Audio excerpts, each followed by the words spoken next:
ধৰণে দুগৰাকী প্ৰতিভাৱান প্ৰাৰ্থী আমাৰ লগত আছে যি দুগৰাকী প্ৰাৰ্থীয়ে দৰিদ্ৰতাক ইতিমধ্যে তেওঁলোকে হেলা ৰঙে পাৰ কৰিছে আৰু ইতিমধ্যে সফল হ'বলৈ সক্ষম হৈছে এগৰাকী হ'ল কামাণ্ডো ইতিমধ্যে চাকৰি লাভ কৰিছে সত্যজিৎ শইকীয়া এয়া আমাৰ লগত আছে সত্যজিৎ শইকীয়া আৰু তেওঁৰ দেউতাক আছে মই পুনৰ কৈছোঁ যে আচলতে ব্যক্তিগতভাৱে সকলো কাম সমান তথাপি তেওঁ দিন হাজিৰা কৰি যিহেতু পৰিয়াল পোহপাল দিয়ে গতিকে এয়া তেওঁৰ দেউতাক আৰু একেধৰণে তেওঁৰ মাক আছে যি মাকে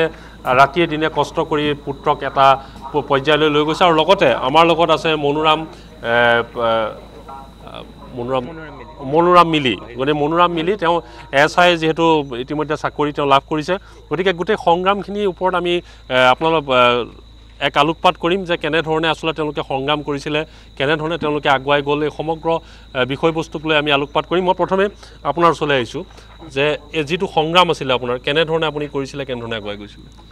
সংগ্ৰাম বুলি ক'লে বহুত পৰিশ্ৰম কৰিলোঁ বহুত কঠোৰ পৰিশ্ৰমৰ মাজত আজি এই দিনটো পাবলৈ সফল হৈছোঁ আৰু এনে কষ্ট কৰিছোঁ যেতিয়া যেনেকৈ ভগৱান আছে চকু মেলি চালে আজি মই সেইকাৰণে এইটো পৰ্যায়ত উপস্থিত হ'বলৈ সক্ষম হৈছোঁ মানে কেনেকুৱা ধৰণৰ কষ্ট কৰিবলগীয়া আছিল জীৱনত কি কৰিবলগীয়া হৈছিলে এটা পৰিয়াল যিহেতু এটা দৰিদ্ৰ সীমাৰেখাৰ তলৰ পৰিয়ালত জন্মগ্ৰহণ কৰা হ'ল কি কৰিবলগীয়া হৈছিলে মই বহুত কামেই কৰিলোঁ হায়াৰ ছেকেণ্ডেৰী কমপ্লিট কৰি আপোনাৰ এনেই নাথাকিলোঁ ৰঙৰ কাম কৰিলোঁ পকা কাম কৰিলোঁ সকলো কাম কৰিছোঁ তাৰপিছত দৌৰা মেলাও কৰোঁ দৌৰা মেলা কৰাৰ পিছত আজি এইটো পৰ্যায় পাইছোঁহি আৰু এইটো পৰ্যায় পাইছে এইটো যেতিয়া ফলাফলটো আহিছিলে কেই বজাত গম পাইছে 11:30 গম পাইছোঁ গম পোৱাৰ পিছত কি অনুভৱ হৈছিলে বোলো তেওঁ অনুভৱটো ভালেই হৈছে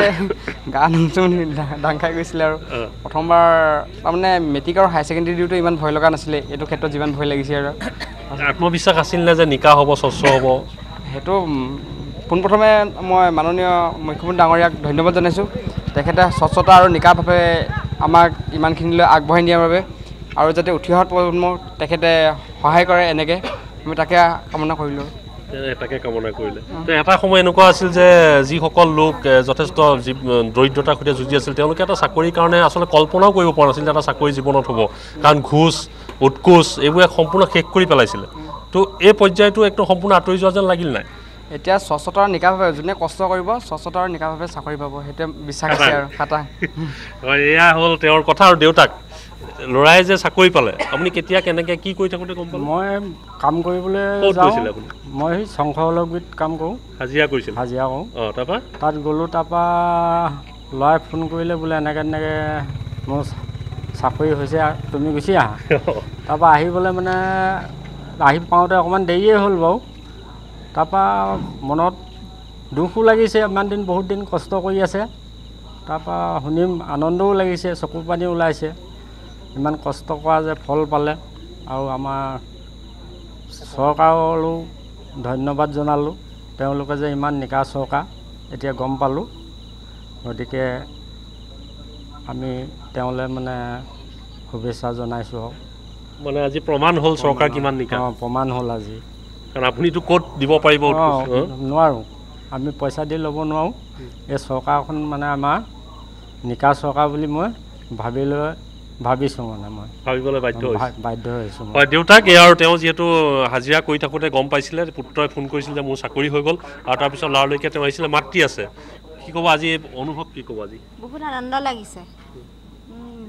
কষ্ট বহুত কৰিলে ল'ৰা 3 বছৰ দিনে ৰাতি 3টাতে উঠি গৈ মই ল'ৰাক বিচনা বিচাৰি থাকোঁতে বাপেকে কওঁ সেই ল'ৰা ক'ত গ'ল ল'ৰাক দৌৰিবলৈ গ'ল আকৌ কেতিয়াবা বৰষুণতো যায় দৌৰিবলৈ মই বহুত কষ্ট কৰিছিল ন ল'ৰাই চাকৰি পাব মোৰ মনটো দুধুমুধু লাগে কি হ'ব আমি চাকৰিটো পালে ক'ৰবাত ধন ঘোচ দিম এনেকৈ থাকোঁতে চিন্তা কৰি থাকোঁ ক'ত পাম পইচা সদায় ৰাতি ভাবে ধন ক'ত পাম চাকৰি ঘোচ দিব সেইবোৰ ভাবিয়ে থাকোঁ এতিয়া মনত বহুত ভাল লাগিছে কিয় খোজগা জীৱ নালাগে সীমাতা ডাঙৰীয়ালৈ বহুত ধন্যবাদ দিছোঁ ডাইৰেক্ট চাকৰি মা বোলে টোপনি নধৰে ৰাতি আপুনি পাছ কৰিলে ক'ৰবাত ঘোচ দিম এইটো কথা ৰাতি ভাবি থাকে সেইটো ভাবিব আৰু দুখীয়া মানুহ সেইটো পইচা পাতিৰ ক্ষেত্ৰত আগতে পইচা পাতি হৈছিলে বুলি শুনিছোঁ ইয়াতে আগৰটো চৰকাৰ এতিয়া স্বচ্ছতা নিকাভাৱে মাহঁতে গম নাপায় বিশেষকৈ সেইকাৰণে দুশ্চিন্তা হৈ থাকে এতিয়া গম পালে চৰকাৰ সঠিক পথত নিজৰ কামাণ্ডো যে চাকৰি পালে পিছৰখিনি কি হ'ব একদম সততাৰে কাম কৰিব আপোনালোকে সততাৰে কাম কৰিম সেইটো সততাৰে কৰিব তো মই অন্য এজন আহিছে অন্য এজন আছে আমাৰ লগতে মই আপোনাৰ ওচৰলৈ আহিছোঁ যিহেতু SI চাকৰি আপুনি পালে আপুনিও জীৱনত বহুত সংগ্ৰাম কৰিছে আমি গম পাইছোঁ আপুনি আনৰ পৰা টকা ধাৰ কৰি কোচিং ল'বলৈ গৈছিলে গুৱাহাটী পাহাৰৰ ওপৰত কি যে পৰ্যায়ত আপুনি কাম কৰিছে এইখিনিও আমি গম পাইছোঁ কওকচোন অকণমান আপোনাৰ আজি বিশেষকৈ যেতিয়া ৰিজাল্টটো আহিছে কি অনুভৱ হৈছে হয় আজিৰ ৰিজাল্টটো পাই মই খুবেই হেপ্পী আৰু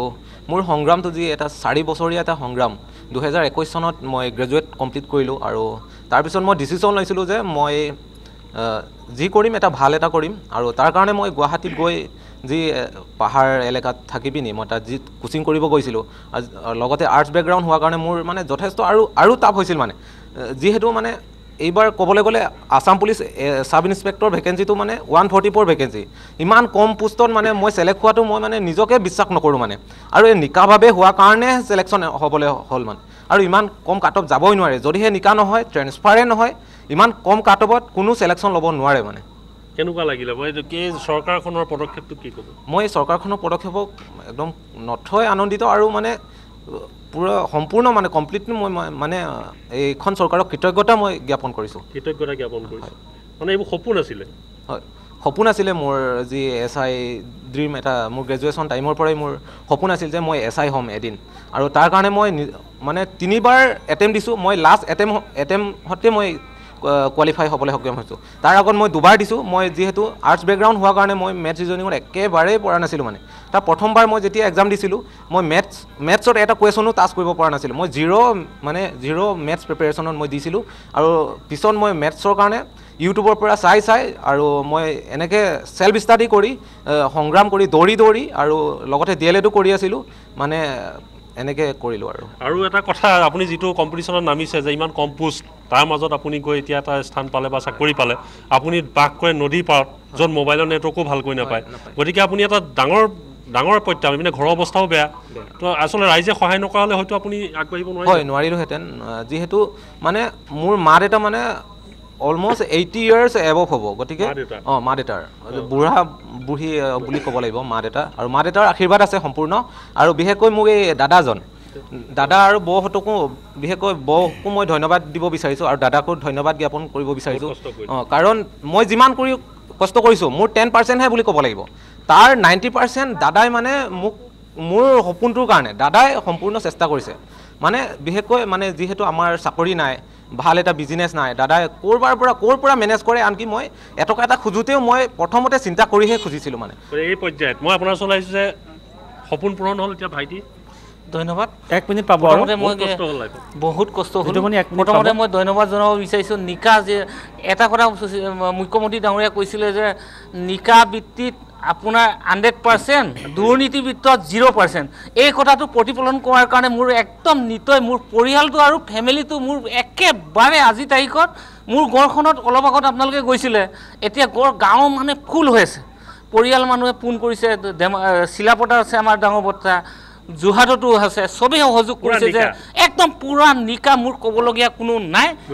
মুখ্যমন্ত্ৰীক একেবাৰে মই কি বুলি ধন্যবাদ জনাম মোৰ ভাইটিৰ ক্ষেত্ৰত ভাইটি মোৰ নুমলীয়া ভাইটি হৈ কি বুলি জন্ম দিলে ভগৱানে আৰু CM ডাঙৰীয়া মই একেবাৰে ধন্যবাদ জনাইছোঁ নিকা ভিত্তিত আপোনাৰ 0% নিকা ভিত্তিত আপোনাৰ কি কৈছিলে 100% দুৰ্নীতিবিত্তিত 0% প্ৰমাণ হৈ গ'ল আৰু কোনো ক'বলগীয়া নাই নিজৰ ঘৰত মোৰ নুমলীয়া ভাইটিৰ ক্ষেত্ৰত প্ৰমাণ পাইছোঁ আৰু যদি তাতকৈ যদি কোনোবাই কুৱেশ্যন কৰে মোৰ ভাইটিৰ ক্ষেত্ৰত আধাৰ কাৰ্ড চেক কৰক মোৰ ইনকাম কিমান মা দেউতাই আপোনাৰ ভাইটিয়ে ক'লে 80 বছৰ ওপৰত হ'ল মই কি কৰোঁ কি নকৰোঁ মোৰ ককাই বা কি কৰে চব ওলাই যাব এনেকুৱা এটা পুষ্ট যে মই ধন্যবাদ জনাইছোঁ মুখ্যমন্ত্ৰী ডাঙৰীয়াক অনাগত দিনত আমাৰ উঠি অহা চামে আমাৰ ভাইটিৰ ক্ষেত্ৰত চৰকাৰ এনেকুৱা যদি একদম নিকা ছাত্ৰ যে দিবলৈ গৈছে এটা টাইমত আপোনাৰ পঢ়া শুনা ক্ষেত্ৰত পিছ পৰি গৈছিলে ঠিক আছে উৎসাহ আহিছে গাঁৱৰ মানুহৰ মাজত উৎসাহ আহিছে ঠিক আছে যেটো মানে মই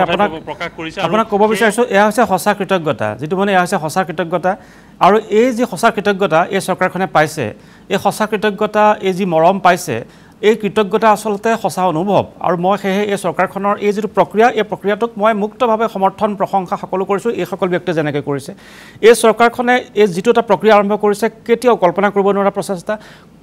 কোনো কাকো চিনি পাব নালাগে কেৱল ভালকৈ পৰীক্ষা দিব লাগে আৰু চাকৰি পাব লাগে এইটো এটা নৱভান নিচিন্তা এটা পৰিৱেশ আজি অসমলৈ এই চৰকাৰখনে আনিবলৈ সক্ষম হৈছে মুক্তভাৱে সেয়ে চৰকাৰখনৰ এই প্ৰচেষ্টাক এই সকল লোকৰ দৰে সম্পূৰ্ণ সমৰ্থন প্ৰশংসা আৰু কৃতজ্ঞতা জ্ঞাপন কৰিছোঁ আৰু এই প্ৰচেষ্টা অব্যাহত থাকক মুখ্যমন্ত্ৰীলৈ মই তাকে আহ্বান জনাইছোঁ আৰু তাকে মই আশা কৰিছোঁ যিটোমণি মই ধন্যবাদ জ্ঞাপন কৰিছোঁ যিসকল সমালোচক এই চৰকাৰখনৰ প্ৰতি সেইসকল সমালোচককো ক'ব বিচাৰিছোঁ বেয়া কামত সমালোচনা কৰক কিন্তু এই যি প্ৰচেষ্টা আৰম্ভ কৰিছে চৰকাৰখনে এইসকল সঁচা ব্যক্তিৰ সঁচা হৃদয়ৰ অনুভৱ আপোনালোকে শুনক এইসকল সঁচা ব্যক্তিৰ বিষয়ে কংগ্ৰেছ চৰকাৰক মই ক'ব বিচাৰিছোঁ আগৰ কংগ্ৰেছ চৰকাৰৰ নেতৃত্বক যিসকল নেতাই চৰকাৰ গঠন কৰিছিল যোৱাবাৰ তেওঁলোকে এই কথাবোৰ শুনক